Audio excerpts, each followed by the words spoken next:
Awesome. Hi, everyone. Welcome to this event hosted by the Work on Climate community. So firstly, we are a nonprofit and also home to the world's largest climate community. One of our main objectives is to create educational content to help demystify climate work and also make it very accessible for job seekers and founders.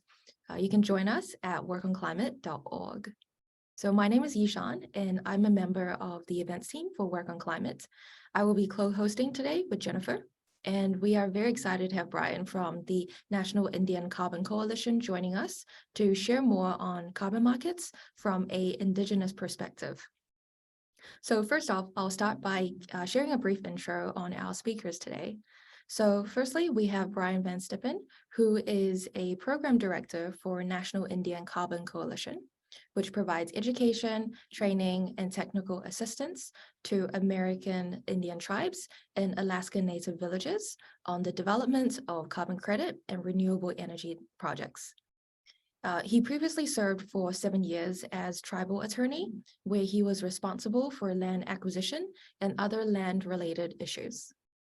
We also have Jennifer Wang, who is an environmental justice advisor to the Tennessee Environmental Council, and also a member of the Native American Indian Association of Tennessee.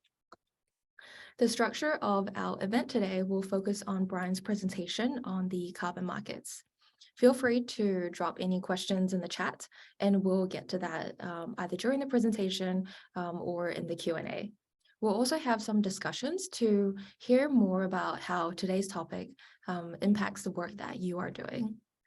With that, I will pass this to Jennifer to introduce more about the event. Great, thank you, Sean. Thank you everyone for being here. I want to start out by welcoming all people, all identities from all lands and places, physical and cognitive abilities, gender and sexual identities, racial and other historically marginalized communities. Everyone is welcome here. I want to acknowledge that most of us are on unceded land that has been stolen from the original Indigenous stewards who cared for the land for thousands of years to get it to a place where we could be nourished by it today. I want to honor the Cherokee, Muskogee Creek, Yuchi, and other tribes that inhabited Nashville, Tennessee, which is where I am today, and invite you to look up the original stewards of the land where you are located as a step towards learning about the Native history and present of your area and repairing the damage we have done as a society to those communities. This event is a really important one for the Work on Climate community. I believe it's the first one that highlights Indigenous wisdom and issues.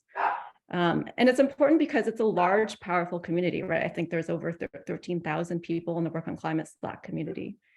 So as many of us engage in this really important work of healing the relationship between our species and the planet, we are likely working in a framework that perpetuates colonialist and extractive practices and mindsets that kind of got us into this mess to begin with. So doing this, if we are to perpetuate those frameworks, would actually put ourselves in a cycle of temporary solutions and perpetuate the continued extraction and damage to our lands and communities that often bear the brunt of sacrifice, both within country borders, for example, sacrifice zones, as well as between countries, for example, looking at the global South. Many nature-based solutions are based on concepts that actually Indigenous peoples have already been practicing for thousands of years. So things like controlled burning and regenerative agriculture. And tapping into this wisdom makes sense, right? After all, Indigenous communities were the original stewards of the land and successfully cared for the land for like over 10,000 years. One mind-blowing stat that I love to think about is, although they comprise less than 5% of the world's population, Indigenous peoples protect 80% of the Earth's biodiversity. And this biodiversity, of course, leads to climate mitigation and carbon sequestration by doing things like avoiding deforestation and playing an actually active role in caring for the ecosystem. And this is all in a way that honors the deep relationships between all beings, of which we are just a part. We're just a part of nature and the overall overall planetary system. So at the same time, many life-damaging activities like fossil fuel burning, like agricultural expansion, take place in Indigenous territories without their consent, which is a part of why we see, I think, so many Indigenous leaders on the front lines of direct climate action, and they've actually made a big impact. And actually, a lot of international organizations, and we're seeing this at COP27 right now, for example, are recognizing more and more how critical it is to involve Indigenous practices and communities in climate work. But they're still not at the key decision-making tables. So the sense that I get is that the mentality is to use their solutions kind of without proper attribution and not respecting their rights or really properly compensating them. And so this perpetuates that extractive kind of colonialist mentality. And that's why I'm so excited that we have Bryan here today. Bryan's organization, NICC, the Indian Carbon Collective, which is part of a larger organization called the Indian Land Tenure Foundation, is really seeking to address all of the above, everything that I'm talking about having to do with the land, and really how Native Americans on Turtle Island have been caring for the land and how we can properly compensate those communities for doing this work that they've been doing for so long and hopefully will continue to do. So with that, I'm going to pass it over to Bryan for his presentation. And as Ishan said, if you have questions, please put them in the chat and then I will raise them to Bryan. Great, and thank you for that introduction, Ishan and Jennifer, and thank you to the Work on Climate organization for allowing us to have this opportunity to present on the work that we are doing with Indigenous communities throughout North America at the National Indian Carbon Coalition. As I've mentioned a couple times, please feel free to ask any questions at any point in time. I'm going to start going through a presentation, and it could get a little bit monotonous or boring from my perspective. So anytime we get engagement from the crowd is great, because it always means that you guys are paying attention and have a bunch of questions to ask, which I definitely appreciate. A little bit of a background on myself before what Ishan had provided. I am the program director for the National Indian Carbon Coalition. I am an enrolled member of the Oneida Nation of Wisconsin, and I'm a tribal attorney by trade. So this industry was not my background before coming into working with carbon sequestration projects. It's been a great opportunity. I've had an awesome time engaging with different organizations worldwide, such as Work on Climate, trying to figure out how tribal communities, Alaska Native Villages corporations, Native Hawaiian organizations, as well as First Nations in Canada, all participate in this industry to help protect and preserve their tribal natural resources rather than extract or exploit those resources, which we have been doing for so long of a period of time, in which more often than not, the revenue generated from that extraction or exploitation does not go back into the Indigenous landowners. It goes to private organizations that, in our opinion, take advantage of those tribal communities. So a few years ago, I'm going to get into the presentation. A few years ago, it's now 2011, the National Indian Carbon Coalition was created by the Indian Land Tenure Foundation, as well as the Intertribal Agricultural Council. So ILTF, as a parent organization of mine, has been working with Indigenous communities for over 20 years. The Intertribal Agricultural Council has been working with Indigenous communities for 30 years. So combined, those two entities have been working with tribal nations for 50 years, and we do a lot of good work through our parent organizations. They came together to create the National Indian Carbon Coalition because there was a lot of what we consider to be bad actors, a lot of for-profit organizations out there trying to get tribal nations to enroll into the climate industry and climate markets by enrolling their lands through the California Cap and Trade program. And there was some success stories with that. Specifically, Yurok Nation has now developed 3 projects in California. They had a big story in the New York Times a few months ago about how they were utilizing that revenue to reacquire traditional lands that were lost and stolen over time. So we have seen success stories by participating in the California Cap and Trade market, but there was, again, some bad actors, and they were just those entities were trying to get tribes to enroll without really explaining the nuances and what these markets meant for tribal nations. So we were developed to help educate tribal landowners, tribal nations as to what these projects all entailed, because we know that we need to address climate change, and tribes have a great opportunity to do so. But we want to make sure that we're doing it in an appropriate way and ensuring that any of the revenues that are being generated from these projects are then being returned, the majority of the revenue being generated, returned to the tribal landowners.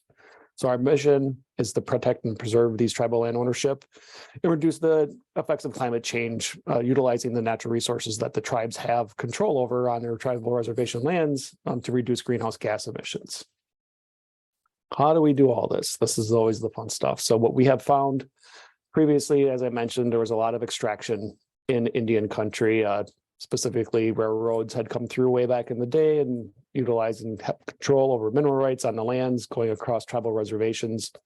And so what we have seen in our industry in Indian country is the extraction of those natural resources to derive revenue. Well, that has not necessarily been beneficial for the tribal landowners. We want to ensure that we're trying to keep those natural resources in the ground, because we have seen that there are other co-benefits to this, which we are currently actually in the process of developing a co-benefits tool, which we are hoping to launch here by the end of the calendar year. So it'd be great to work with the Work on Climate and show you guys how that tool is going to work for tribal nations.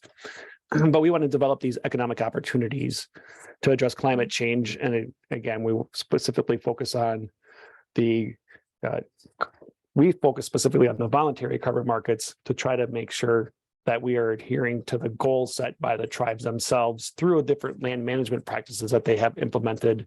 A lot of tribes do have strategic energy plans or strategic climate plans, as well as land use.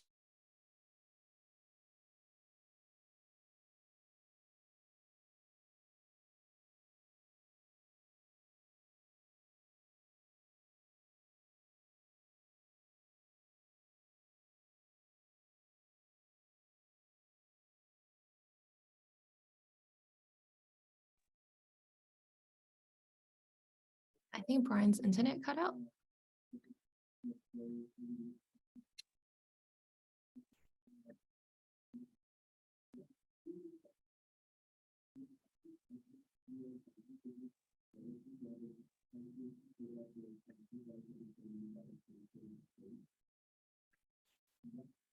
Let's give him another minute to log back on again.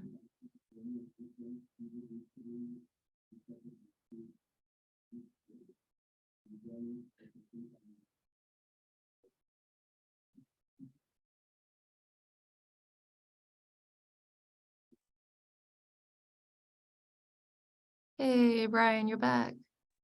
I gotta love technology, right? Yeah. So back to the presentation. Can everybody see this now? Yes. Apologize for that. I don't know how I got kicked out of that room there. So anyway, as I was mentioning, besides the revenue generation, the preservation of the land ownership, promotion of land stewardship, greenhouse gas emissions reductions, and again, we're looking at some of the co-benefits that we're trying to develop here. And one of those co-benefits that we're focusing on is how it affects not only the community itself, but the cultural backgrounds of these tribal nations that are participating in the climate market. So we're trying to develop this data to show tribal nations and other landowners within that region how these projects are not only beneficial by keeping your land base as it is and being able to derive revenue, but also the co-benefits to your communities.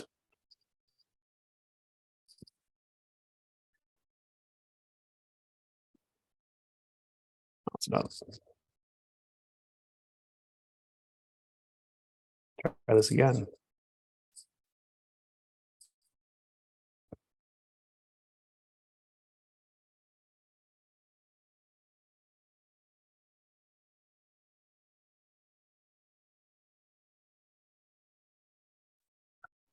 So what we do when we engage with these tribal nations and these tribal communities is that we want to work with leadership, membership, and staff, the stakeholders of those areas, to ensure that they understand what the projects entail by participating into the marketplace, because there is a lot of complexity. There's a lot of different moving pieces and parts.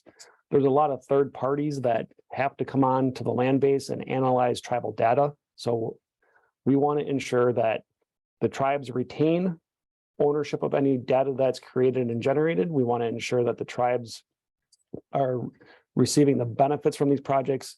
And we also want to ensure that all of those stakeholders, leadership, membership, and staff understand what the projects entail, because a lot of times, if not each one of those stakeholders is not on the same page, notoriously, the projects do not move forward, or sometimes will get canceled down the road by future tribal council members or future issues that we run into. So we want to make sure that we are providing the unbiased, independent information and data to the tribes by working with partners that we have vetted, that ensure and understand how to work with tribal nations, how they need to address any tribal concerns. It was a long process trying to find developers and third-party verifiers and inventory teams that understood what meant to enter into Indian country, because we are working on their lands. So not every organization was familiar with that process, and we wanted to help make sure that all of those parties were working to ensure that the success of the project was, again, a benefit to the tribe and not a boon to all of the outside third-party entities that participated in the process. One of the other issues that we ran into was web mapping and satellite imagery. So GIS programs, not all tribes have very significant or in-depth GIS programs. We ran into some areas of the country in which tribes didn't have electronic records of any of their land ownership. So we put together a small grant and a program in which we could work with these tribal nations to help get electronic data through an open source web-based platform. We believe it was very beneficial to these tribal nations that were going down to the Registry of Deeds office asking for deeds to see where their tribal land ownership was. But then making that electronic based so that staff and leadership could see visually where these lands were, how they were in relation to other lands that the tribe had owned or did not own within the exterior boundaries of their reservations, and then get an idea of what how this might affect their natural resources that they wanted to enroll into these types of programs. Education and guidance on carbon sequestration and management of the project. So we received a different USDA conservation innovation grant to help develop these feasibility studies on tribal lands, tribal natural resources. And we enrolled a handful of tribes into these projects, and not every tribe was on board after they received their feasibility study. It's just, these projects aren't for everybody. Our goal is to work with communities that are interested in these types of projects, but we don't want to pressure them into entering into something that doesn't make sense for them at the time. My statement always has been that if the tribal entity, the Indigenous community received the information, got the reports, and said, that's as far as we want to go, that was a win in my book, because now they have that information. Now the conversations are being had, and they're actively engaging on trying to figure out how climate change, how these practices could eventually affect their land base. And we have time to work with those organizations, because a tribal council in the future then may decide that they want to participate in that. And we're actually starting to run into that now, where we've had engagement 4 or 5 years ago when I first began at the National Indian Carbon Coalition, and being told we're not interested at this time. And now they're coming back to our organization saying, we had a conversation a few years ago and we'd like to now learn more. So again, having that initial conversation, providing them the information, again, if they say we're not interested, to not pressure, to not try to say, we really think you should do this, be like, that's your decision, move on, have conversations down the road. And again, so far it's been shown that these organizations, these entities are going to come back and have further conversations as time goes forward. And that's something that we strive for at the National Indian Carbon Coalition, is to being that independent source and stressing that this is your decision, it's not our decision, and we're here to assist you in going through this process. And again, if it's not right for you at this point in time, there's no pressure to move forward. Bryan, one Well, question actually from me, not the chat, is do you help these communities understand the risk reward of the information that they're getting? that's part of our process. So when we engage with a tribal community, the first thing that I state is that let's put together a work group that is usually made up of leadership, membership, and staff, so that all the participants are getting the information. Because the last thing I always want, especially for tribal elected officials, is for a tribal member to come to them and say, why did we do this project? And their statement, well, because the consultant said it was a good idea. So we want to lay on the front end how these projects all work and show those risks and the rewards, because there are hurdles. This isn't just the easy peasy process. This isn't something that just gets done. There are concerns. They are controversial. Like you mentioned, COP27 is going on right now, and there are Indigenous organizations and Indigenous peoples there that are saying carbon markets don't work. And I don't disagree with that statement. They don't work for everybody, but they do work for a lot of Indigenous communities. And it's making sure that you are taking into account, into consideration, their thoughts and processes and how they want to address these projects, not running roughshod over those Indigenous communities as the consultant saying, what's going on and what's best for them.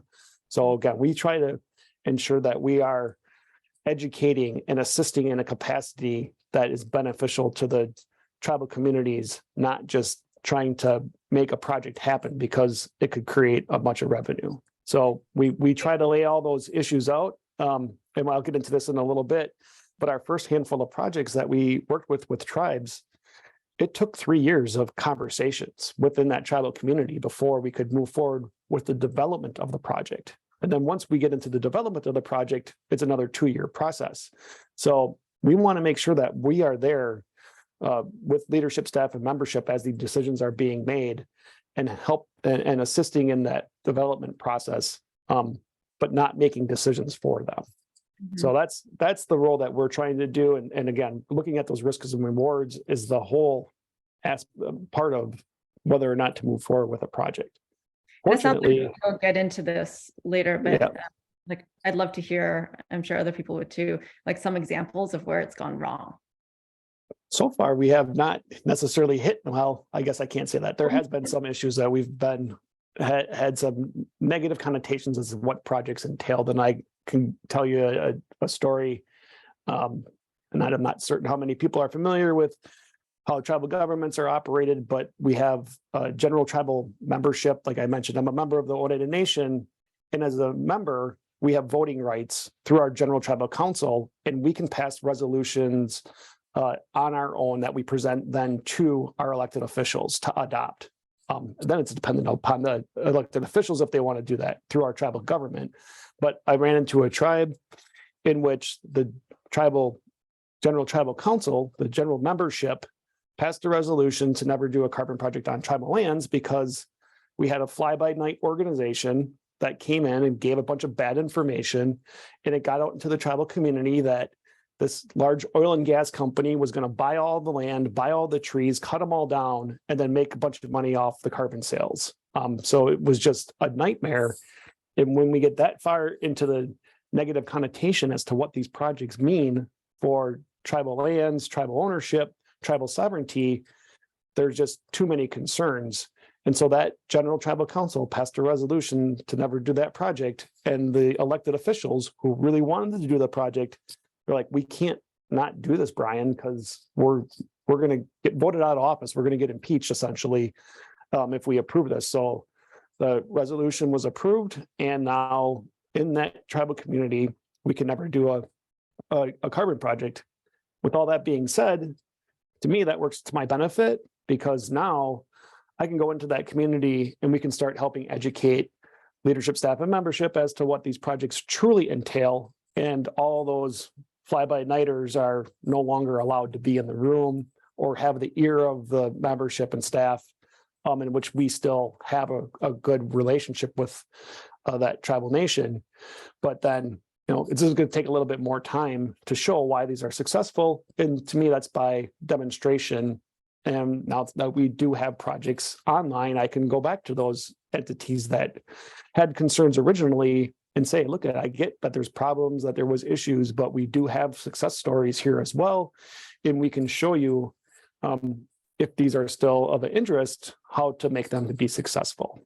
And that's where we get into these project steps. So as I mentioned, we had received some funding to do the feasibility studies. These are looking at the tribal natural resources. Right now, we've been focusing on forest-based projects because that's what's familiar to the industry. So we do a feasibility on tribal nations that we engage with on forest-based lands to see whether or not they're going to be economically viable. We need very minimal information, shape files of the land base and some forest inventory, and we can do a fairly in-depth and accurate feasibility study. And that takes a few months. So if through that carbon work group that we create when we engage with the tribal nation and the project looks like it's going to be a financial success, then we get tribal council approval to do the project development. And then that's the next phase of the game. And as I mentioned, with our first two projects, that first part took 3 years. This is where the second part of the 2 years of development starts to begin. We have to do the inventory, quantification, modeling, and reporting.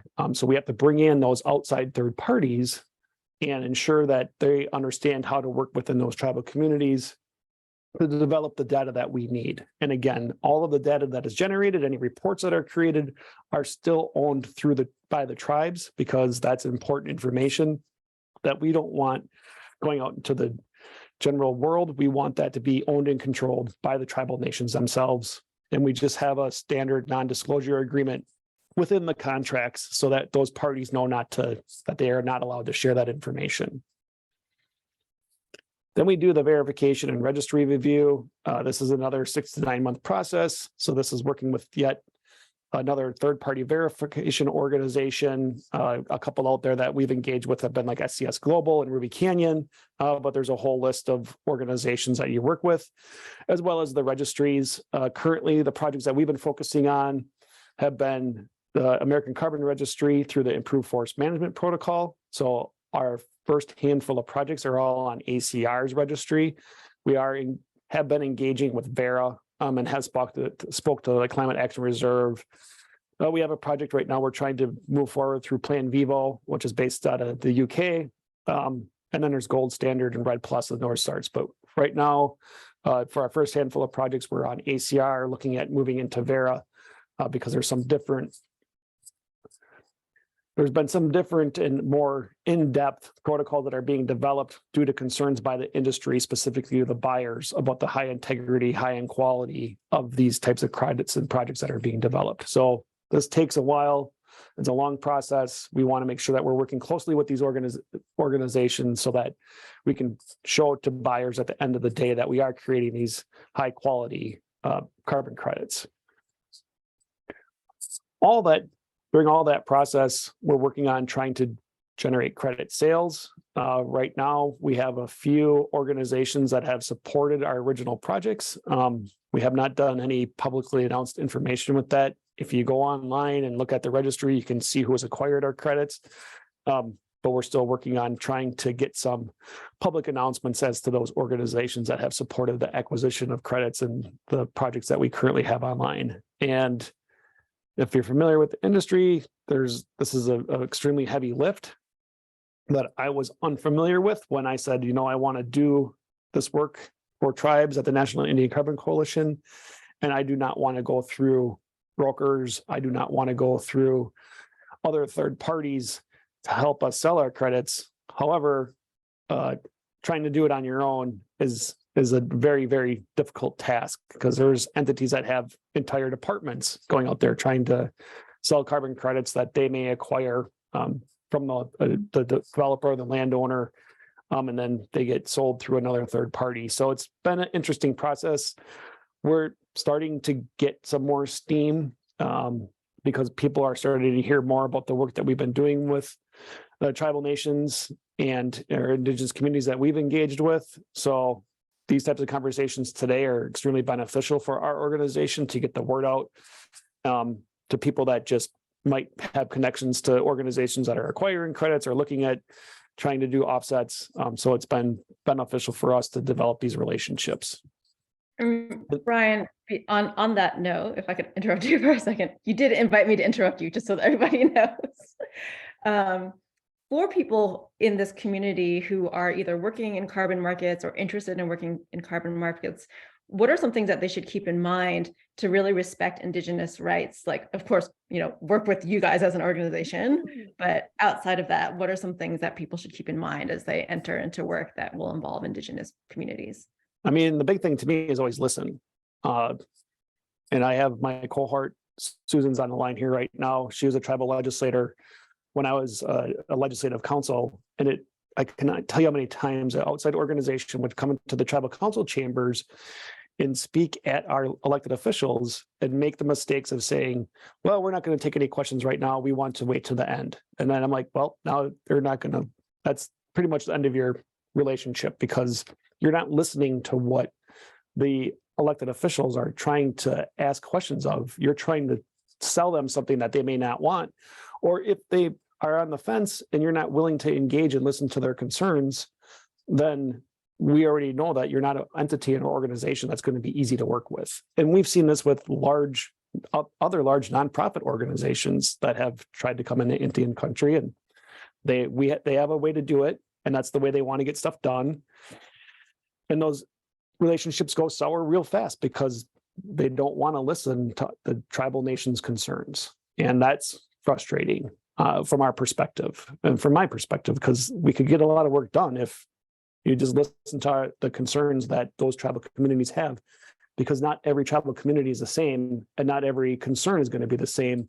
So listen, try to understand what the concerns are and, formulate a response that resonates.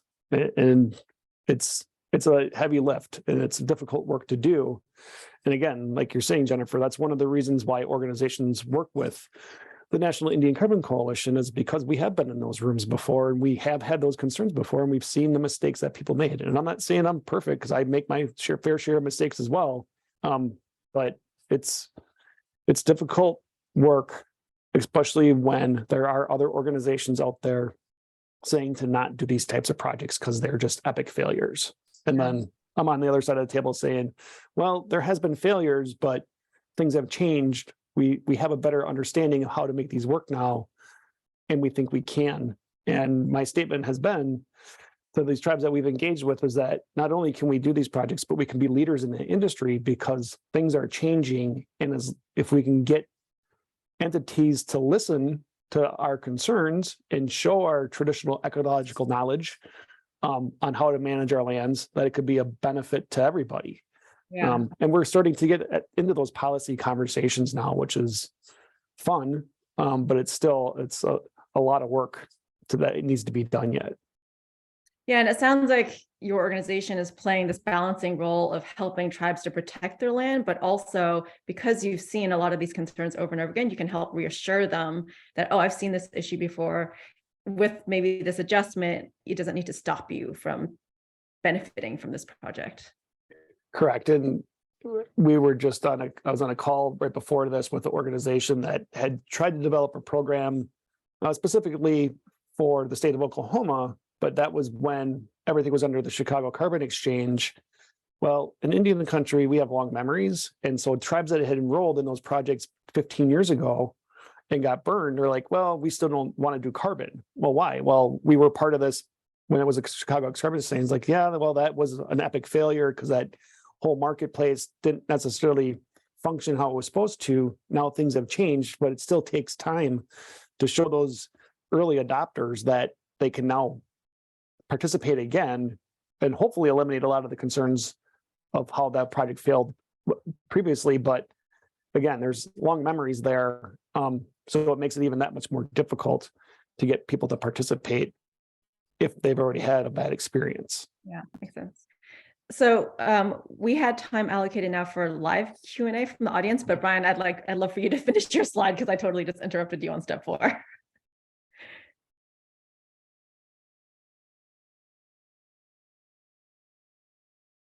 Yeah, I just wanted to get into this quick. So we had engaged with the Nature Conservancy as well as the American Forest Foundation, Arbor Day Foundation, and a couple other large nonprofit organizations to develop this program because we believe that this is one of the methods on how to get more tribes to participate in the carbon industry. And so we developed the Tribal Land Conservation Initiative. And some of the main reasons why we did this is because we wanted to focus, again, specifically on the voluntary carbon market space. The tribes that we were engaging with were just not a fan of the compliance-based market or the California cap and trade market, though that wasn't something that they were interested in. So we redesigned where we wanted to go. We focused specifically on the voluntary carbon market space because of the 40-year duration compared to the 100 years under the California or compliance-based system. We then contract with the tribes for that entire 40-year duration so that we're a partner with them that entire time, that they always know that we're going to be there if they have questions, concerns, because they will. I mean, staff is going to change, leadership is going to change. There's always going to be questions as to why the tribe got into this in the first place. And so we have captured all that information. We want to act as that clearinghouse, and we want to be that partner with the tribe for the entire project so that they know that they have that trusted resource there. We developed this revolving fund in which we've received some philanthropic donations to help develop the projects because there's a cost. All those upfront third parties are an expense. And by being able to use philanthropic dollars, the tribe is able to save some money and or not have to come to the table with any money, which is our goal. I don't want the tribe to have to come to the table with any capital to move these projects forward. So we've been able to cover those costs on the front end. The revolving fund, obviously of the name, is that once we sell the credits, but that money is then returned to the revolving fund to do further projects. So there is some dollars that have to be returned to the tribe. But again, this is a 2-year process. So for 2 years, we cover all those costs. The tribe does not have to come to the table with any capital whatsoever. We contract with all the third parties, so we don't have to do that through the internal contracting process at tribes, because sometimes that just takes long and you need tribal council approval frequently. So we wanted to try to eliminate as much workload off of the staff and leadership as possible. And to mention, I'm a tribal attorney, so that was my role. So I do all the contracting just because it can be cumbersome at points in time. The big one, the two big ones on the back end were that we would not sell credits for less than $10 a credit. And then that the tribes would have some say as to whom would acquire the credits. That was a big issue, was the allowing polluters to continue to pollute question.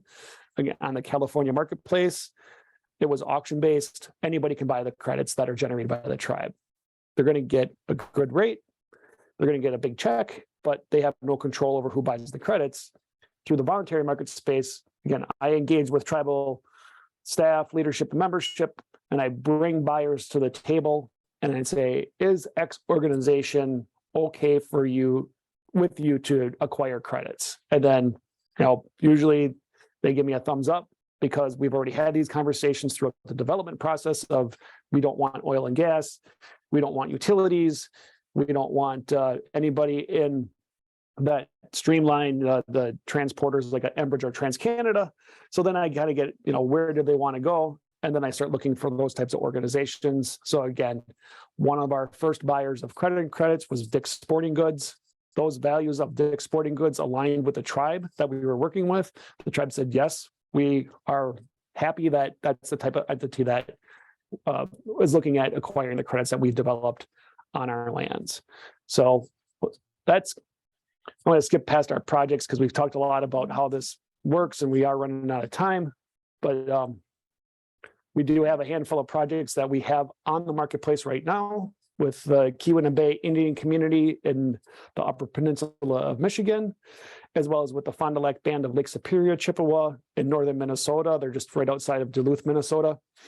So those two projects are at market. We are currently actively selling carbon credits, and we have more projects coming down the pipeline in the next handful of years. We have a half dozen more projects with different tribal nations that we've engaged with, and we're getting inquiries every day as to how tribes are able to enter into this marketplace. We just started engaging with First Nations in Canada as of April this year.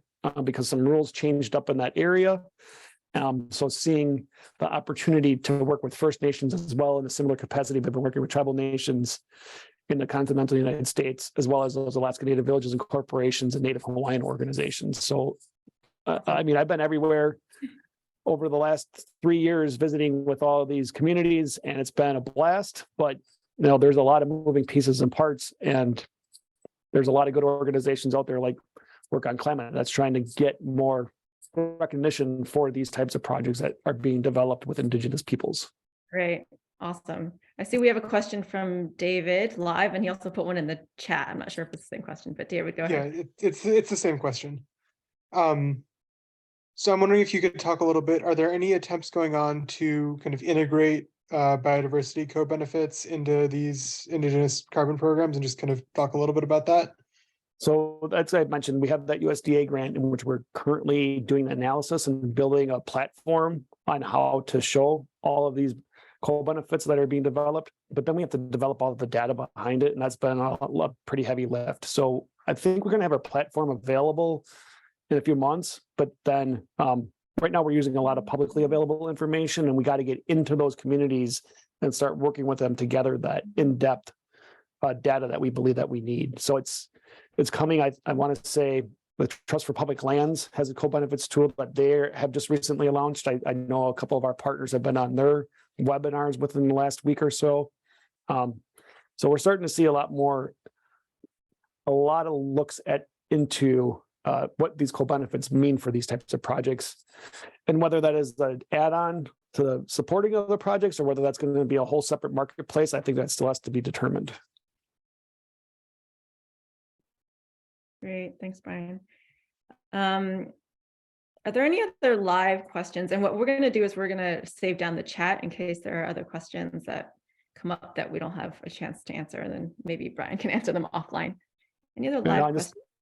And I just want to see, I see one here from Karen, and that's, you know, the developers and the project proponents, and that's one of the roles that we play, is we act as those project proponent, because I want to ensure that these developers and verifiers understand walking on the tribal lands. And I can tell you, we use a forest inventory crew, and one of the aspects of doing the inventory is they have to pound metal stakes into the ground, and that's oftentimes not something that tribes want. And so that inventory crew has to change how they measure their data, because it's not, you know, it's a cultural concern from a tribal's perspective to be pounding things into Mother Earth, especially metal. And so they had to change how they did these analysis. And they're like, well, why is the big deal? And like, the big deal is because it makes the tribe mad. So if it's going to upset the tribe, then figure out how to do it differently. Otherwise, you're not going to be working with us.